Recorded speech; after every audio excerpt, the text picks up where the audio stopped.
Madame, Monsieur, bonsoir, bienvenue dans notre journal régional édition de 19 heures. Nous sommes le samedi 30 janvier 2015. Merci de votre fidélité. Ce samedi était un jour d'élection chez les Républicains. Le parti présidé par Nicolas Sarkozy élit en effet ses présidents de fédération dans toute la France. En Guadeloupe, quelques 469 militants à jour de leur cotisation étaient appelés à choisir entre deux femmes. Sonia Petro, adjointe au maire de Basse-Terre, Marilus Panchard, mais proche de Laurent Bernier depuis les élections régionales, et Claudia Boucher, une fonctionnaire du ministère de la Justice, employée au TGI de Basse-Terre et un peu connue comme présidente d'une association de défense des justiciables. Aujourd'hui, cela ne se bousculait pas vraiment dans les 4 bureaux de vote répartis sur toute la Guadeloupe pour 4 circonscriptions. Reportage à Pointe-à-Pitre de Muriel Barlagne. Nous sommes à Pointe-à-Pitre, au bureau de vote de la première circonscription. C'est aussi le bureau centralisateur pour ces élections internes des Républicains. Sur les 517 adhérents à jour de leur cotisation, 123 sont inscrits dans ce bureau. Les électeurs sont surtout venus voter en première partie de journée. Il est déjà 16 heures passées et nous comptabilisons à peu près 55% de personnes sur le nombre des adhérents qui sont à jour de cotisation, qui sont sur la liste d'émargement ici. Le compteur ne fonctionne pas, mais la liste est ici, après comptage avec les assesseurs. Nous avons comptabilisé aujourd'hui 55%. Voilà, c'est des adhérents qui se sont déplacés pour s'exprimer. Des élections un peu complexes, puisqu'il s'agissait d'élire plusieurs types de représentants. Les délégués de circonscription, les membres des comités de circonscription, les membres siégeant au Conseil national et une présidente de fédération. Les militants interrogés semblent attendre beaucoup de cette dernière. Rassembler les militants, tous les militants de toute la Guadeloupe. Donc c'est un travail de longue haleine. Je sais que ça sera difficile, mais on sera là. On revient au bercail et puis on travaille poings et mains liés pour les prochaines échéances 2017 et également les législatives. De toute façon, la présidente, effectivement, elle va présider. Elle sera à la tête d'un groupe et qui fera l'objet d'améliorer les choses. Et c'est pour cela aussi que je suis là aujourd'hui et pour pouvoir l'encourager. Des élections internes pour être mieux organisées et se préparer à affronter les échéances à venir. Et on devrait connaître la présidente de la Fédération guadeloupéenne des Républicains d'ici quelques minutes, peut-être dans le courant de ce journal. Le 30 janvier 1889, le bateau à vapeur le Nantes-Bordeaux livrait à Pointe-à-Pitre 599 travailleurs engagés en Inde. Ce sont les derniers de ce système mis en place pour pallier l'absence de main-d'œuvre consécutive, bien sûr, à l'abolition de l'esclavage en 1848. L'engagisme, c'est ainsi qu'on a intitulé ce système, s'achevait ainsi. Cet événement était commémoré aujourd'hui par l'association Le Gopio à Capesterre avec la participation d'une délégation martiniquaise. Reportage Karine Gelman. Première commémoration de la fin de l'engagisme indien à Capesterre-Belle-Eau. Le 30 janvier 1889, le bateau à vapeur le Nantes-Bordeaux livrait les 599 derniers engagés indiens dans la rade de Pointe-à-Pitre. Et mettait un terme ainsi à l'engagisme qui se caractérise par beaucoup de souffrance, beaucoup d'humiliation, beaucoup de violence et beaucoup de morts. Plus de 25 000 sont morts à l'âge moyen de 32 ans ici. Donc nous avons tenu à marquer cette date en commémorant pour la première fois, d'ailleurs, cette fin de l'engagisme en Guadeloupe.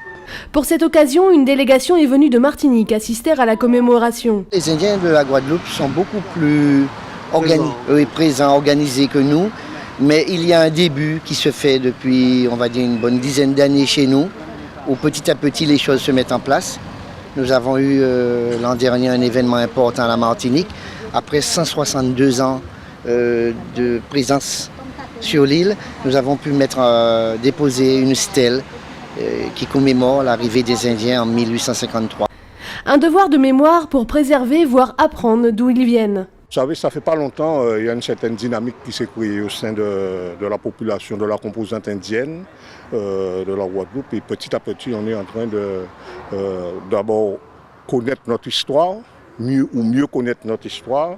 Et à travers cette meilleure connaissance, on découvre des dates importantes que nous sommes tenus de commémorer. Nous sommes en train de faire un travail en profondeur auprès des jeunes générations pour d'abord les aider à comprendre, à mieux connaître parce qu'ils ne connaissent pas véritablement leur histoire. Donc les amener à mieux appréhender cette histoire-là, mieux la raconter, mieux l'intégrer aussi pour pouvoir avancer parce que tant qu'on n'aura pas intégré cette histoire, on ne pourra pas avancer. C'est très, très, très difficile. L'envie de la communauté indienne de découvrir son identité est forte, une histoire venue d'Inde qui se développe au fil du temps en Guadeloupe. Et puis le 2 février, c'est dans 3 jours, est consacrée Journée mondiale des zones humides pour célébrer ainsi la signature d'une convention par 157 pays en 1971 dans la ville iranienne de Ramsar. C'était alors le début d'une prise de conscience pour la protection de la biodiversité. Depuis, autour de cette journée, dans le monde, on organise des initiatives diverses sur ce thème. Chez nous, c'est une association mornalienne qui, à cette occasion, nous invite à découvrir un site exceptionnel et peu connu, site auquel elle se dévoue depuis plusieurs années. C'est la zone de Saint-Sauveur, un site qui nécessiterait un peu plus d'entretien et de protection. Reportage Muriel Barlagne. Ce sont pour la plupart des amis d'enfance. En 1989, après le passage du cyclone Hugo, ils créent l'association Évasion nautique mornalienne. L'idée, préserver le site de Saint-Sauveur où coule une source d'eau douce à laquelle ils sont très attachés. Le lieu a une valeur sentimentale, mais aussi patrimoniale.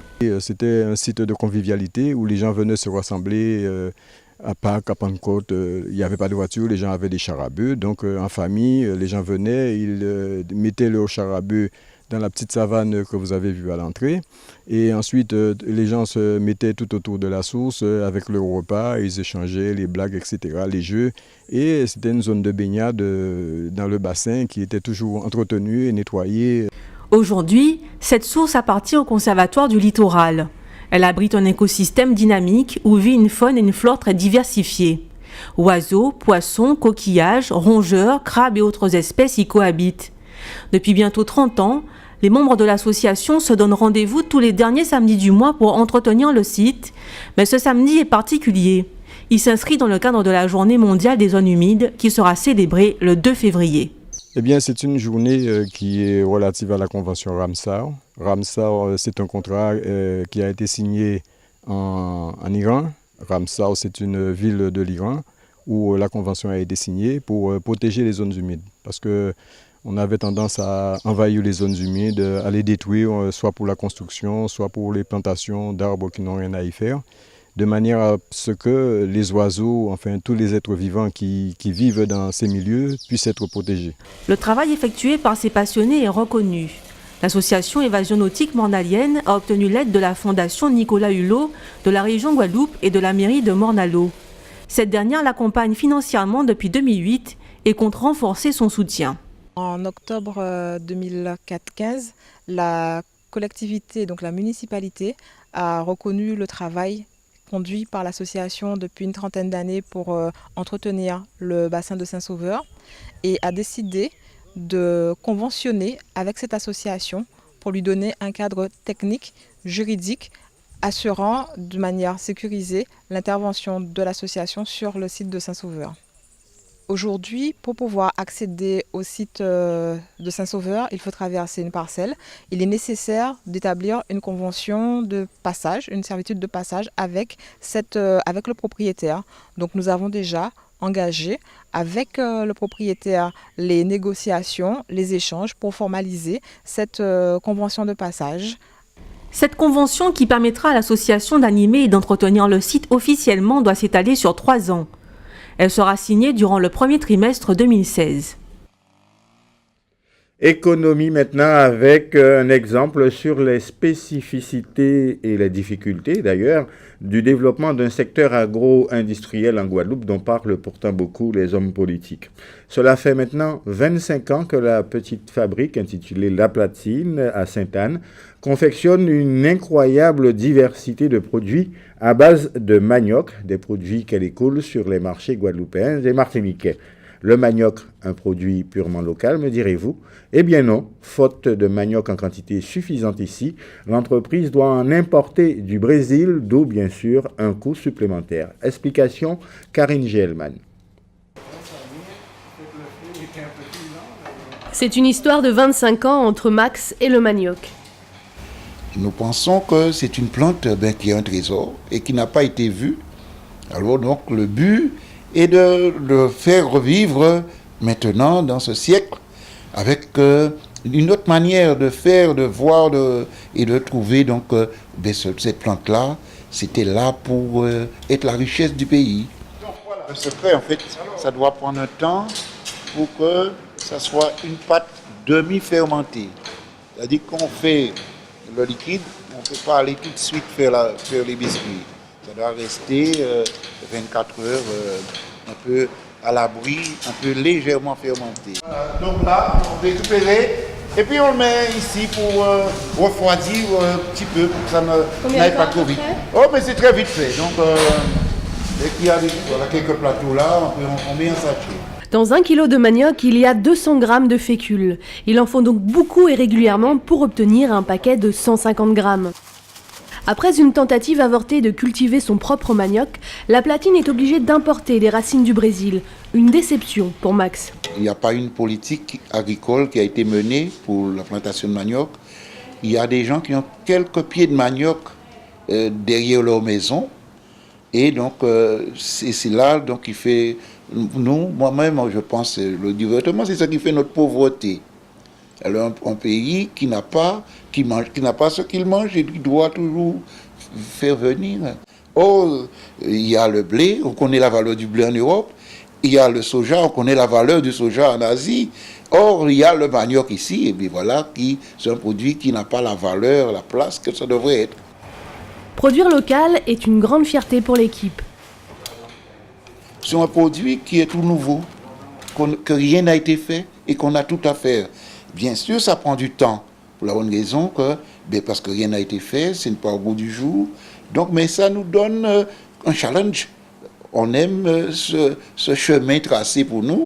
Fabriqué à base de la fécule de manioc, donc c'est important. Et puis nous savons que maintenant, nous vivons un temps où effectivement que l'homme mange un peu mal.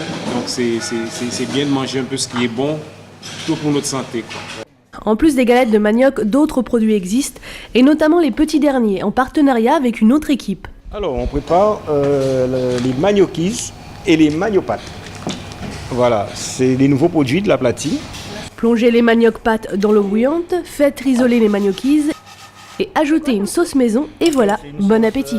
Avec de la tomate, des cives, des oignons et un petit peu de piment végétarien.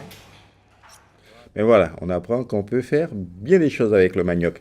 En bref, Georges Daubin a succédé hier à Harry Chalus à la présidence du syndicat mixte des transports du Petit Cul-de-Sac, un syndicat qui regroupe les deux communautés d'agglomération de Cap-Excellence et de la Riviera.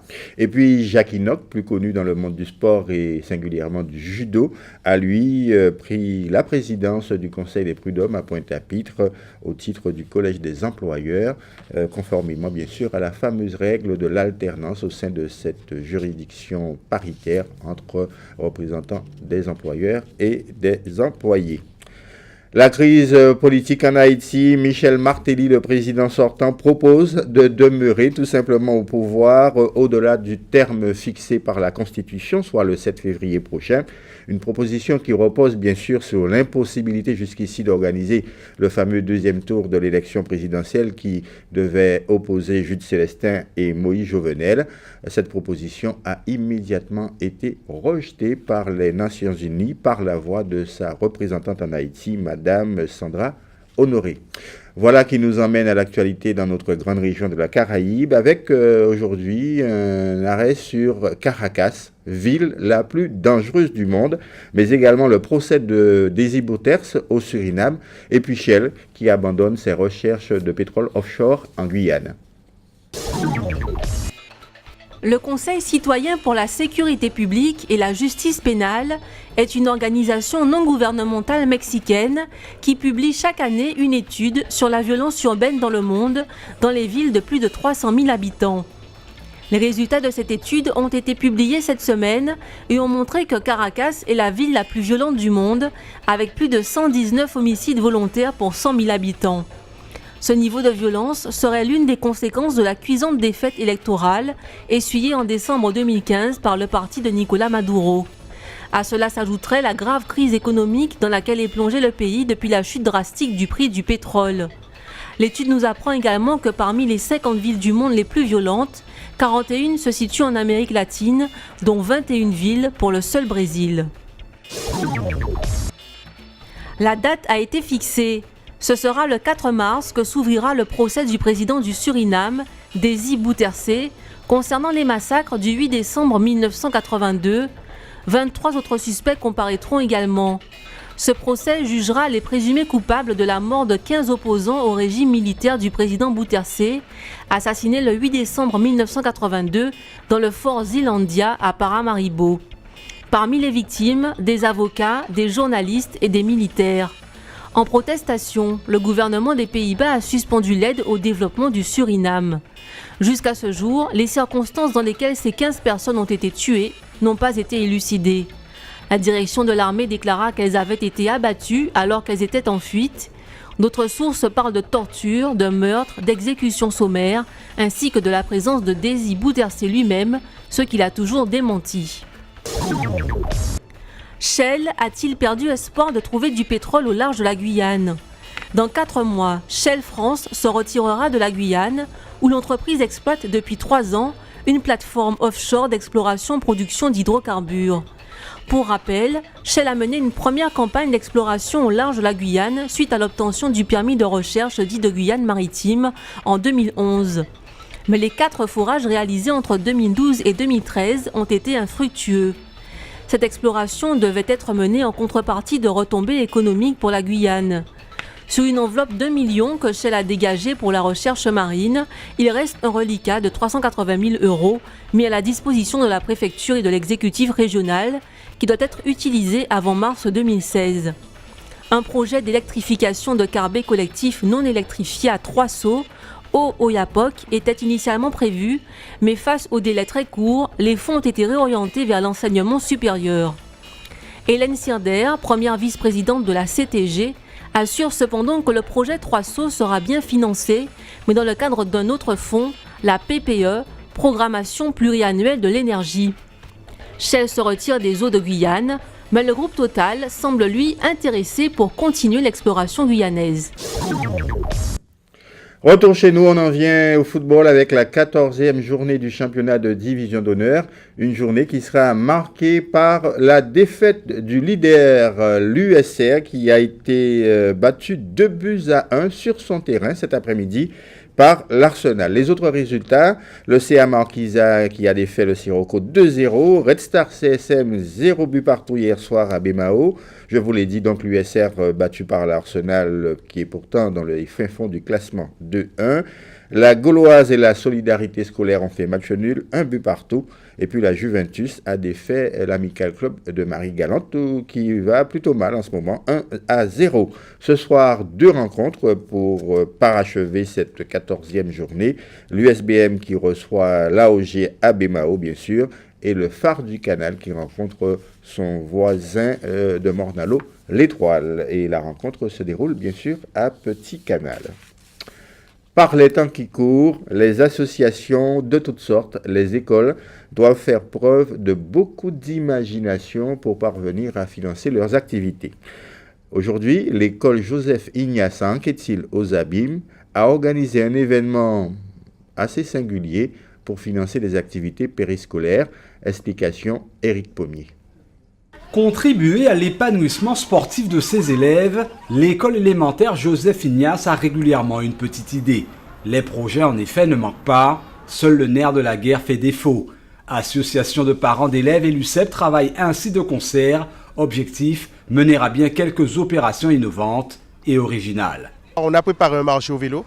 Un marché au vélo, voilà le thème retenu cette année, l'essentiel est de récolter des fonds. Une foire culinaire est inscrite au programme. Au menu soupe à Congo et colombo de poulet, de quoi faire saliver les papilles des généreux participants. L'argent récolté, rappelle l'UCEP, permettra aux enfants de pratiquer une activité sportive au sein de l'école et hors école, à la fois sur le temps scolaire et hors temps scolaire. Nous profitons aussi du marché au vélo pour vendre, acheter, prêter, en fait, réparer les vélos pour évidemment les familles plus modestes dont les enfants n'ont pas de vélo. Et donc, les dons numéraires sont les bienvenus pour financer les sorties. La plus importante, celle programmée fin mai, début juin, intitulée Petit Tour UCEP, autrement dit un mini-tour de la Guadeloupe, bien sûr à vélo. Nous profitons de cette occasion pour y participer, pour emmener les enfants faire du vélo dans des conditions réelles, évidemment toute sécurité. Et donc, ils ont l'occasion de découvrir leur pays en état à vélo, découvrir les conditions, on va dire, de vent, les conditions météorologiques, découvrir aussi les terrains, donc les côtes, les descentes. Bref, un programme alléchant qui permettra aux parents des élèves de l'école élémentaire Joseph Ignace d'être heureux d'avoir contribué à la réussite d'une opération rondement menée. Avant de refermer cette édition, je vous rappelle donc cette information. C'était journée de vote pour les Républicains aujourd'hui.